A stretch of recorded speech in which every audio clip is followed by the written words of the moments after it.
Okay, good evening, everyone. I think we're ready to get started. And just to quickly overview that the purpose of tonight's meeting is to go through some of the things that are changing, as well as kind of the basic pieces of making it through high school and graduating with a diploma. We'll go through the requirements for that and talk about the scheduling process and how students will be choosing classes for this coming year. We'll review things that are available to support you along that process. And at the end, there will be a question and answer section. So hold those questions, or if you want, as you go, you're welcome to type them into chat, and we're going to, run down those as we hit the end of our presentation. So I want to start tonight, Tanya, if you want to flip to the next screen.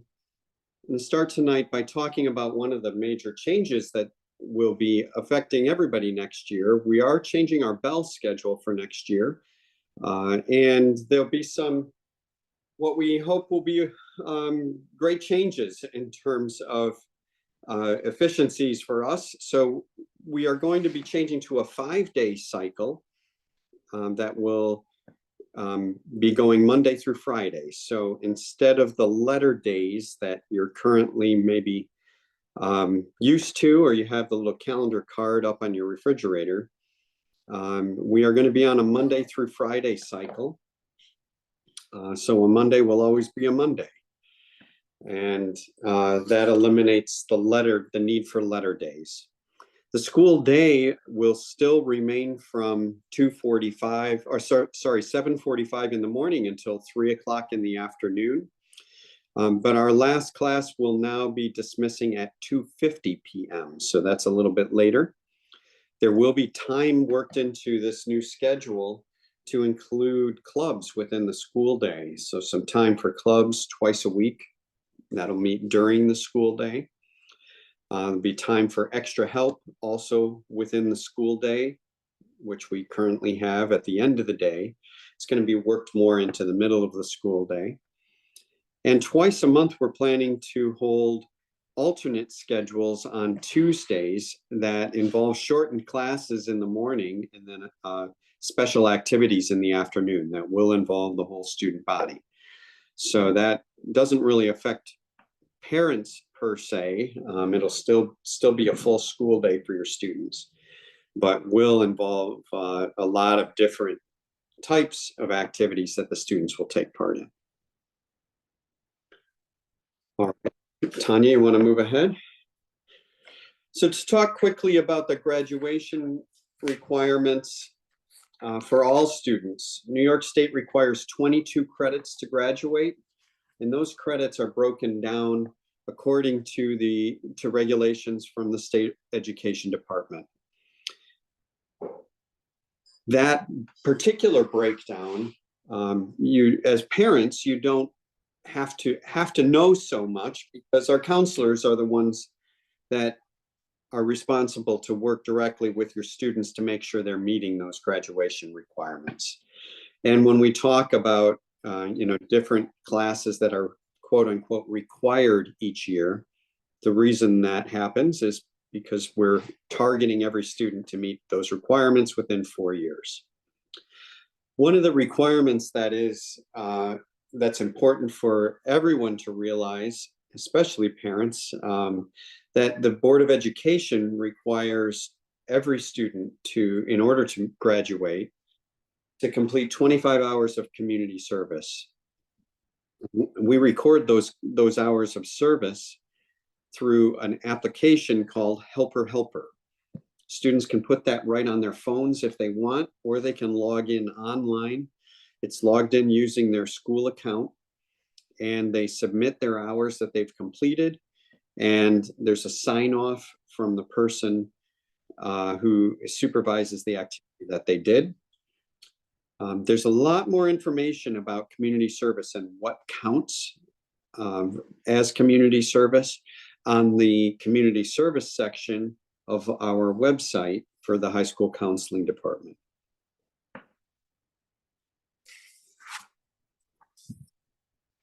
There are Regents tests that are required for all students to meet for graduation. It's a total of 5 Regents passes that have to be accumulated throughout high school.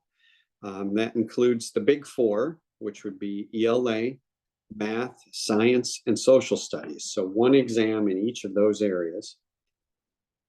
And then a 5th exam, which can be a second subject exam, for example, a second math exam or a second science exam. Or it could also include, particularly for some of our students who complete, who go to do BOCES Tech, they can qualify to do this, a CDOS credential, which is career development and occupational studies. There are a couple of other tests, such as language exams, that can also count as that +1.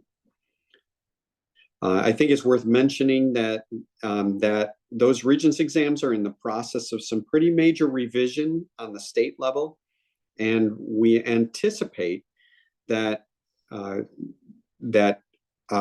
of our students, beginning with our freshman class, are not going to be subject to these same requirements. But since it hasn't yet been approved by the Board of Regents at the state level, we're still following the same program that is currently in place. Now I want to turn it over to Erica Fiorini, who's going to talk to us a little bit about something that's brand new. Great. Good evening. This opportunity of academic concentrations is only available for our current 9th grade class. So it applies to half of the people here. So I'm going to try and keep it brief, but always reach out if you have any questions. So what is an academic concentration? This is a 4-year program. Many of our 9th graders, or all of our 9th graders, have learned about this program. We currently have 23 in our first cohort. So if any current 9th grader is interested in this program, they can still apply in the fall. But it's intended to be a 4-year program.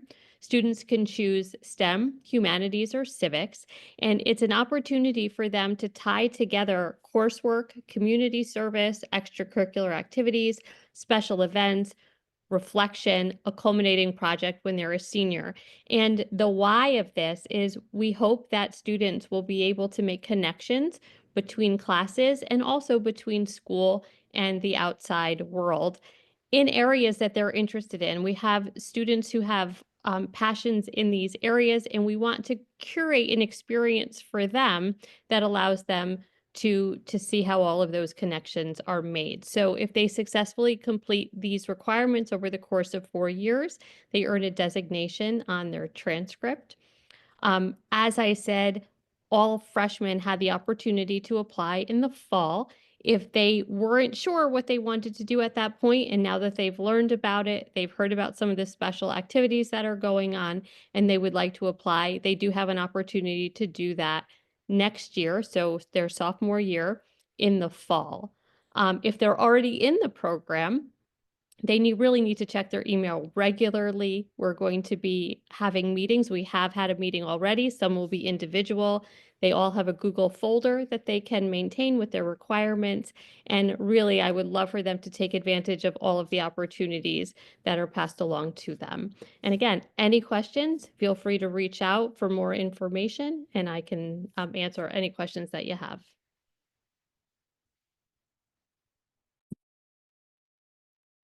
All right. Good evening. So we are now going to transition to talking about our course options for next year for our rising students. So just before we jump right into all the course offerings, I just want to talk a little bit about the process and the timeline for scheduling. So students in the next couple of weeks will be watching videos during class time with their teachers about their options for next year so that they have a better sense of what they can select for their classes. And then starting January 27th and lasting through February 13th, the counselors will meet with every single student individually to then pick their classes for next year. We will have a bunch of resources available on our website as well for students and parents, including a course catalog that will outline all of the classes you're about to see tonight, in addition to a single page course selection sheet where students and parents can see all of their options in one place. Okay, so we're going to start with English. This is a requirement for all 4 years of high school. Um, and you can see here for grade 10, it's quite simple for students. Their option is English 10, whereas in grade 11, there are many choices. As we go throughout the options tonight for classes, one of the biggest thing to keep in mind when selecting these classes is reviewing the course catalog to see what the requirements are for every class. Almost every class has certain guidelines or prerequisites that students must meet. Oftentimes that includes certain grades or teacher recommendations. So the classes you'll see on here oftentimes are based on what the teacher might recommend for each student. So in grade 11, you can see the many different options between the English 11, the AP classes, our interdisciplinary bioethics class, and our graphic novels class. In addition, we also have English electives for all students, including storytelling, which can be taken as a semester or full year course. Social studies is similar to English. It is required all 4 years of high school. And same thing, students will need to be speaking with their teachers to see what their teacher recommends, as well as looking at their current grade requirements to make sure they meet those prerequisites. But for grade 10, students have the choice between Global 2 and AP World History. And in 11th grade, students can choose between US History and SUNY American History. And you can note there for the SUNY American History, that class does offer dual enrollment with SUNY Albany, so students have the opportunity to earn college credits through that class. And next year, we do have 2 social studies electives, the History Through Film and the Inhumanity Facing History. Both of those are semester-long courses. Science. So we have many science options. I'll spare you from going through every single class here, but generally speaking, as it says on the top here, please make sure students are speaking with their teachers to see what their teachers recommend. They'll be speaking with their counselors to see what aligns with their academic goals and trajectory. But based on their previous science courses, math courses, and teacher recommendations, students can choose from many science options. You can see here in grade 10, there are a lot of core science classes, in addition to some elective options. On the bottom, it mentions our science research program.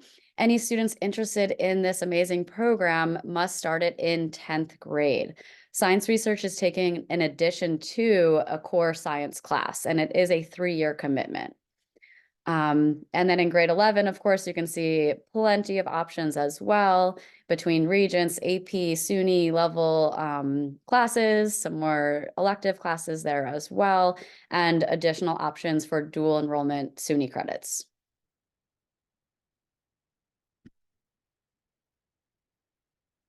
Okay, and then here we have math. So for math, the most important thing is that students are working with their current math teacher to see what the recommendation is for next year. But here you can see a nice flow chart that does help to outline what the math for next year is likely going to be depending on the current level. So for instance, students in introductory algebra will move on to algebra 1. Students in the QUOPS class will move on to geometry or applied geometry, and so on and so forth. So you can kind of see there's many different pathways and options here for students, especially as they progress into upper level classes and into 11th grade. But please make sure, if you have any questions, you can also reach out to your student's math teacher to see their recommendation. For students who really want to pursue other math classes in addition to their main class, they can also take electives including computer science, statistics, a SUNY or AP statistics, and AP Computer Science A.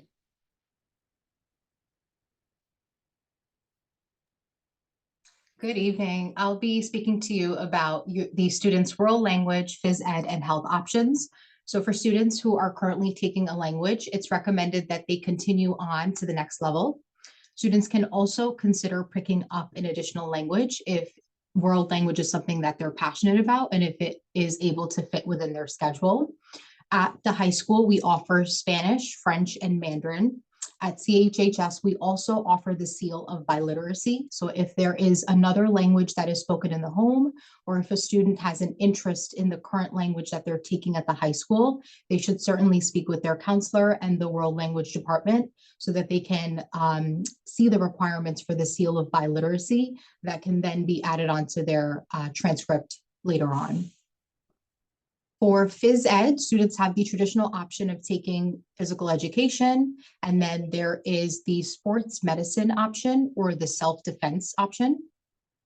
For health, students need a half of credit of health in order to graduate and satisfy their requirement. This is recommended to be taken in 10th grade. However, we understand that there are certain constraints within the schedule, so students sometimes may take it at a later year. Next year, there is a new option for students for health. It is called Health, Personal, Public, and Social Perspectives. It's a 1 credit class, and at the time of scheduling, if a student is interested, they can certainly let their counselor know. For art and music, there are a ton of options, as you can see. However, please make note that there are certain classes that satisfy the art or music graduation requirement.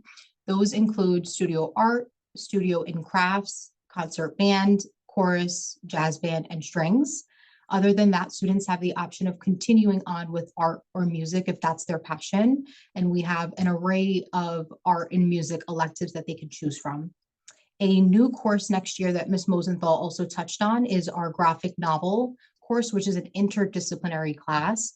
Students can earn an English credit, whether that's towards 11th or 12th grade, and then also an art elective credit. Looking ahead to sophomore year, there's a ton of opportunities that students can engage in. It's always encouraged that students begin to think about building their resume, whether that's through joining a new club or picking up a job or volunteering, giving back to the community. These are all wonderful ways to start to think about long-term what they might want to pursue. We also, as counselors, push into English courses to speak with students about college and career readiness.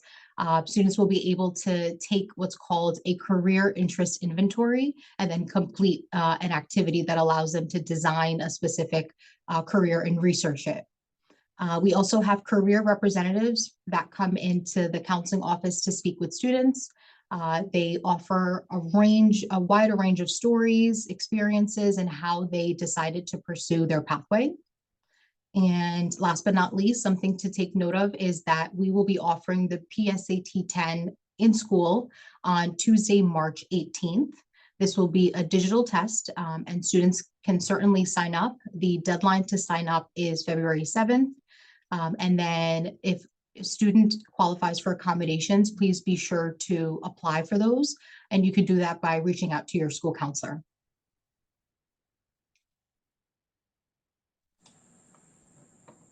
Good evening. So I'm going to talk a little bit about unique opportunities for juniors, so for the rising juniors. We have 2 unique opportunities for students to explore interests that they may have.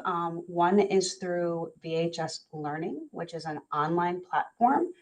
So juniors and seniors can select from over 200 different courses that VHS Learning offers in subject areas that are currently not offered at Croton Harmon High School. This gives students an opportunity to explore those areas of interest.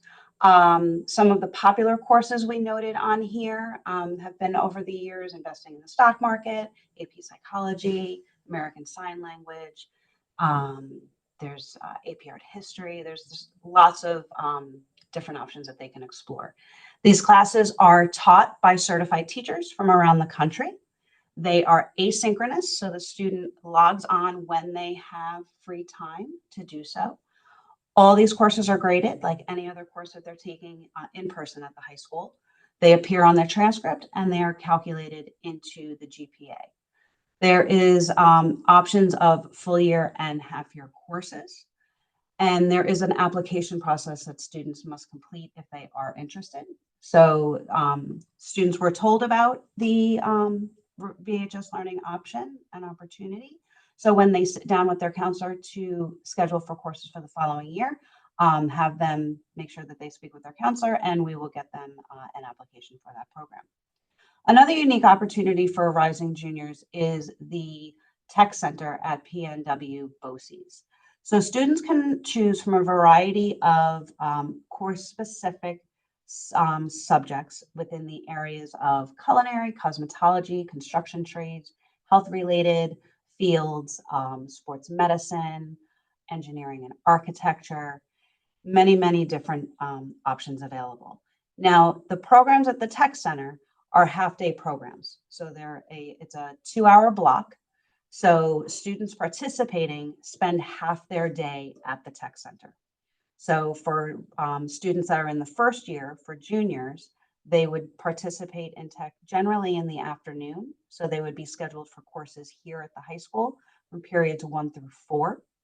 And then they would be bused to Yorktown, to BOCES, and be scheduled there, and then be bused back. Their program ends at 2, so they're generally bused back by 2:15, 2:20, in time for the end of the day for any extracurricular activities, and in time to get the bus. Many of the courses at the Tech Center also have optional college credit for the second year. The programs are generally, it's a 2-year program. So there is that option as well. We will be sending students, if they are interested in learning more about the program, we will be sending students. They're having an open house during the school day next week on the 15th. So we did send an alert home with a permission slip. So if your child is interested in checking it out and seeing the courses in action, we recommend that you get that permission slip back to us no later than this upcoming Friday. Okay, so planning ahead for junior year. So junior year is a year of lots of things happening. The first thing that I wanted to talk about is that in addition to the PSAT 10 that the sophomores have the option of taking, juniors have the option of taking the PSAT again during the school day in October of junior year. The junior year PSAT is also the National Merit Scholarship Qualifying Exam. This is excellent practice for the SAT. The PSAT, just like the PSAT 10, the PSAT 11, the scores do not go anywhere. It's just meant for prep for the SAT that they would take later on in junior year. Students can take the SAT or ACT starting in the winter of their junior year. These are 2 different standardized tests that are accepted by colleges, 2 different testing companies. So the option is up to the student on which one that they want to take. Content is similar on both exams. They're looked at equally in the admissions process. One does not look better than the other. And for SAT, College Board is giving schools the option to give an SAT school day test starting this year. So that also is available for juniors in April of their junior year. So that exam, if you go onto College Board, you're not going to see that as an exam date. So I just wanted to make the difference between what a school day test is and a national test day is. We will also start the college process officially in junior year. We will push into classes and have students conduct a college search using the Naviance program that they have access to. We will also be meeting with students. We meet with every student individually with their parents to discuss post-secondary planning, whether that's going straight to college, taking a gap year, going straight to work in the military. That's why we have these meetings individually with them to discuss those plans. Just want to go kind of back to Naviance again. So Naviance is a college and career planning tool. So all students have access to that right now. Freshmen, half of the freshmen gained access to it. We'll be gaining access to it next week. The other half of the freshmen will be gaining access to it later on in the year when they're in their second semester of PASS. For all sophomore parents right now in the audience, your child does have access to Naviance. And parent logins were sent for sophomore parents last year. All freshman parents will get login information later on in this year. But it's a very helpful tool for students and parents when students are exploring different careers, different interests, and colleges. National Honor Society. So National Honor Society is our honor society that's juniors are eligible to participate in. Applications and the selection process starts in February of junior year after the first semester of junior year is completed. In order to be eligible for National Honor Society, students must have a minimum of a 3.5 GPA cumulative at the end of the first semester of junior year. And they must have 40 hours of community service approved in our Helper app by the end of January of junior year. So Mr. Maxim explained before that we have a 25-hour community service requirement for graduation. But if students think they might be eligible to apply for National Honor Society, an additional 15 hours is required, so a total of 40 hours. In addition to the academic requirement for National Honor Society, students must possess character and leadership qualities. And as part of the application, they will be asked to get a letter of recommendation proving that character and leadership qualities that they have.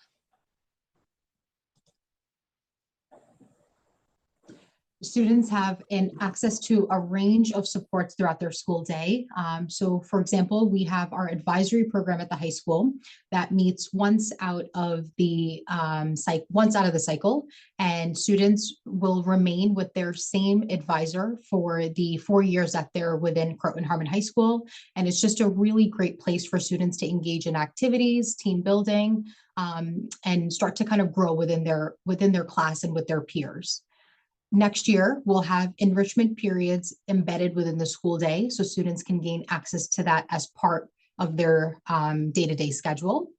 At the high school, we have 3 full-time school counselors, and they're assigned by last name, and your counselor remains with you throughout your entire time at Croton Harmon High School. So again, just allows us to get to know the families and the student in a great way.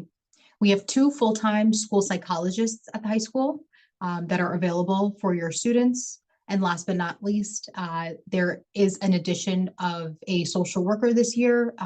Ms. Rosario is with us once a day during the week, which students also have access to her as well.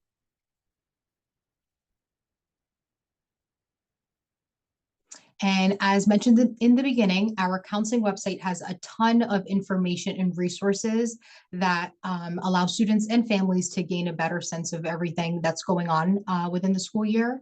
Our course catalog, our college planning guide, a direct link to Naviance, and so much more is available to you. And at this time, I'd like to open it up for questions to the entire call. So thank you, Zoha. And I wonder, Tanya, if you could stop the screen share. Before we go into questions, what I'd like to do is just have each one of our school counselors introduce themselves, and maybe we can have all of our presenters tonight do that, just so everybody can put a face with a name now that the presentation is off the screen. But my name is Mark Maxim, and I'm the assistant principal, and I'm the director for K-12 school counseling. So maybe let me hand that off to Zoha next. Good evening. I'm Zoha Nadeem, school counselor. Tanya Thibodeau, I'm school counselor as well. And Curry Mosenthal, I'm one of the other school counselors. And I'm Erica Fiorini, the Dean of Students.